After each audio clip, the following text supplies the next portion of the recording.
ancestral DNA decoding ceremony because, in a nutshell, it is decoding and taking off those codes that have been band-aided on. We've actually had, if you think of the double helix, we actually have 3 base helix. This is the way it was shown to me anyway. We have 3 base pairs, not 2, which creates a hollow tube of 3 twisting, spiraling base strands. And then around each one is 3 smaller, translucent, multi-dimensional strands of DNA. And within them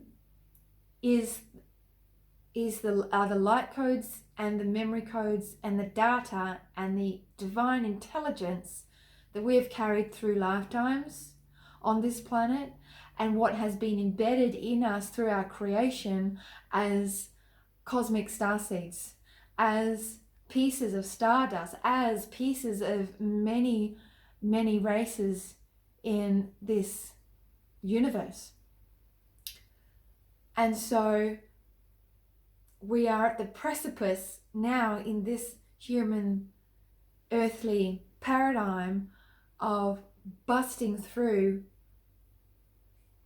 the systems that have been put in place that were created to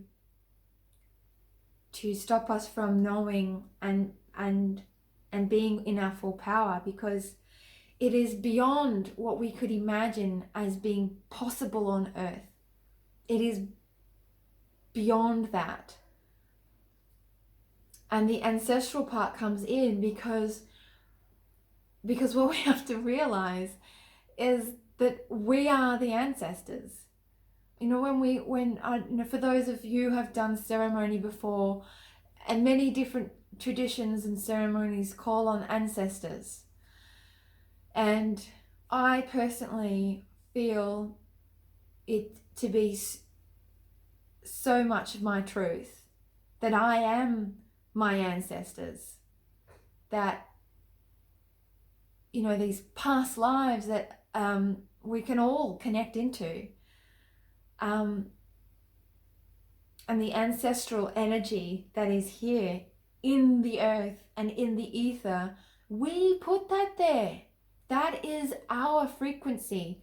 That is our energy that we should be able to come back and connect into and develop and grow from as humans in the physical. So this is what we're unlocking keys back to, because that is our natural design. That is our natural design. And even though there's been an extreme amount of chaos in 2020, it has all served a purpose. And remember that the crazier things get, that it's a sign of how much is falling apart. And it should excite you, because what that means is that all those lifetimes of ancestral lineage that you put here for yourself has not been a waste. That the time has come. The time really has come for you to access what you have left here for yourself. And when you call on your ancestors, remember you are calling on your multi-dimensional, multi-galactic, cosmic selves. Multiple. Now, people who are guided to come to this particular workshop are people, without question, without hesitation, are on a quest. Your soul is on a quest that is beyond earth. But the story, the quest, has its finale here on this planet. And it is here and it is now. So it's our power is our ability to be this self-perpetuating magnetic pulsation of life. We are magnetic beings. We are not electric beings. And the electromagnetic is the connector, is the bridge to it. So we currently are in a closed circuit electrical system of a paradigm of this planet, right? And we are at a space in time where we are remembering that we exist outside of that system, that we are beyond any system. And so as I become more and more aware of the different mechanisms being used to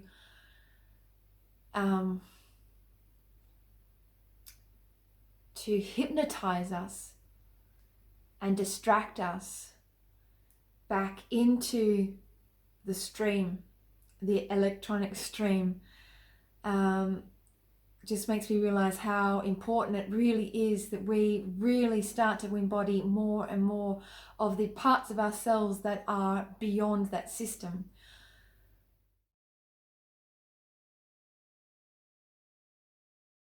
You see, we don't create a new paradigm. We become the new paradigm. We are it. We don't manifest it outside of ourselves. We don't wait. We don't wait for permission. We don't wait for something else to happen. We exist beyond everything that is happening on the planet right now. And when we recognize that we exist beyond that, that we are not limited or defined by that, then we step into a place of potentiality where we access more of ourselves, more of our true selves.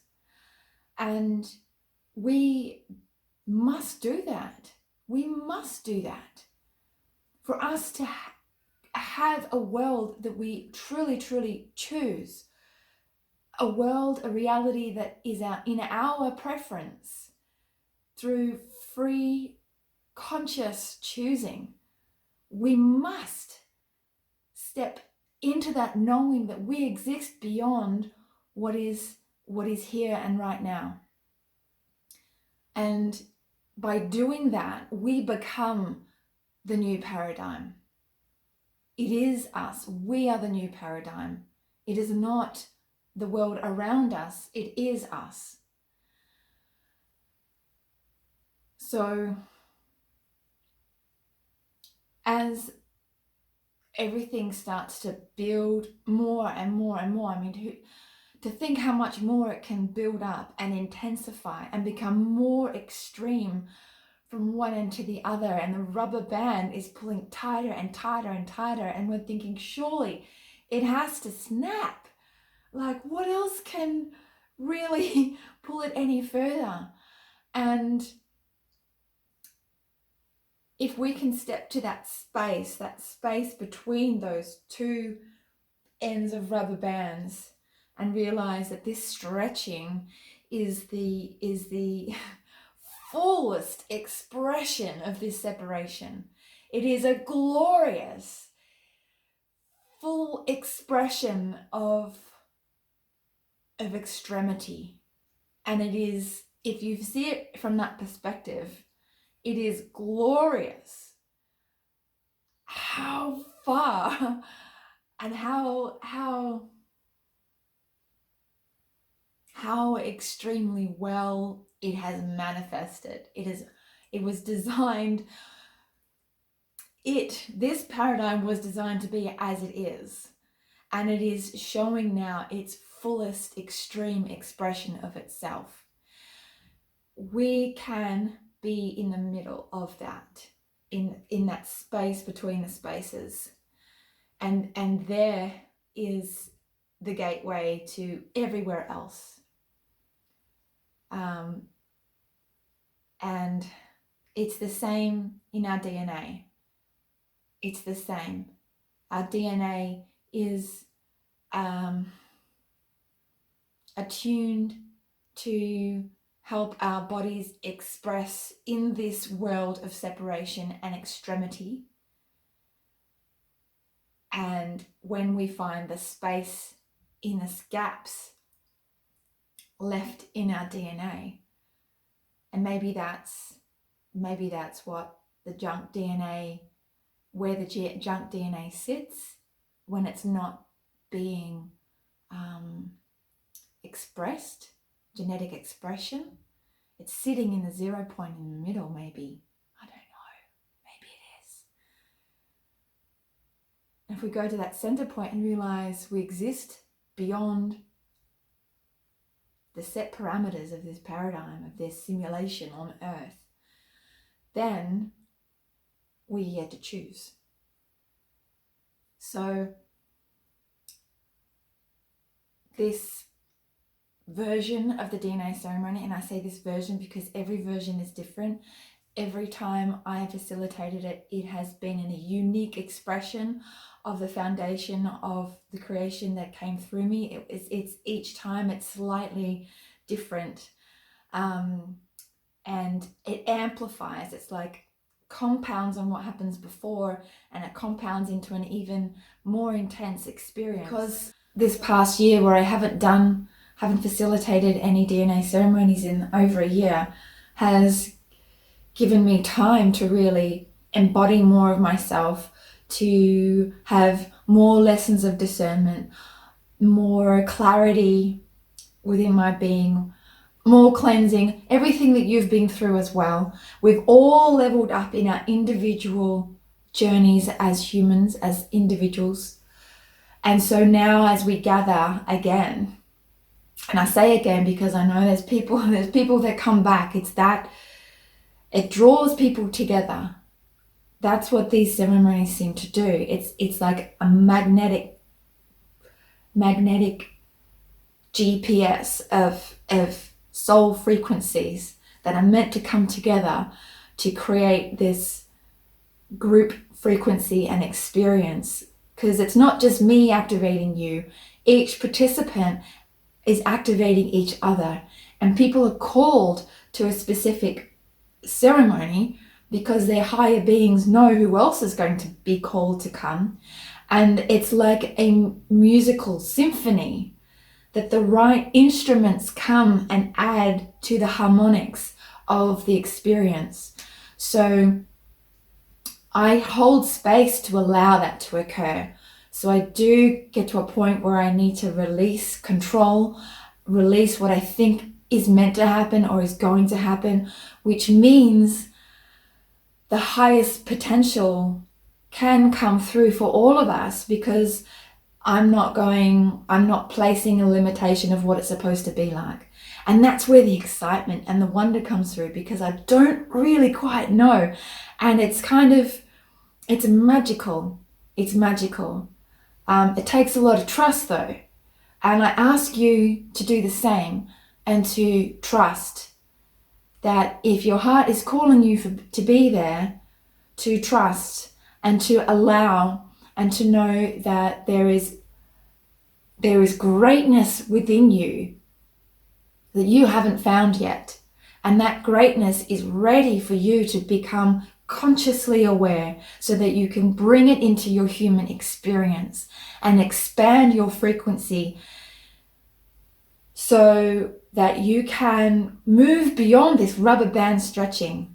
Your frequency can move beyond that, because we are all existing beyond this. So it's about embodying it in the human form, in the human experience, in the 3D reality, so that we can shoot through that 0 point and remember that we exist beyond what is happening, and we become the new paradigm. And there's so much prophecy about this particular solstice, this particular Jupiter-Saturn alignment, this particular year, this particular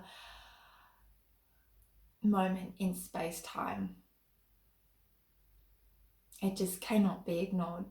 It cannot be ignored. And I know there's this feeling, beyond feeling, it's just this,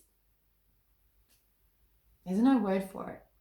You cannot ignore whatever that is in you, to be a part of something, to know that you need to align to your highest truth, not anyone else's highest truth, your individual, authentic, highest truth that you can perceive of yourself. And whatever that looks like is perfect. However you participate in the last half of the year, as long as it aligns with your authentic truth as to who you are, then that is perfect. And there's nothing more you need to do. So follow whatever that is. All right. Thank you so much for listening and being part of this video. Hopefully this has been activating for you, even if you are not going to participate in the ceremony.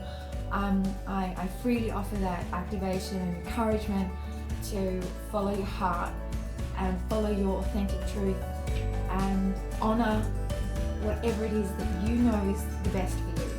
All right.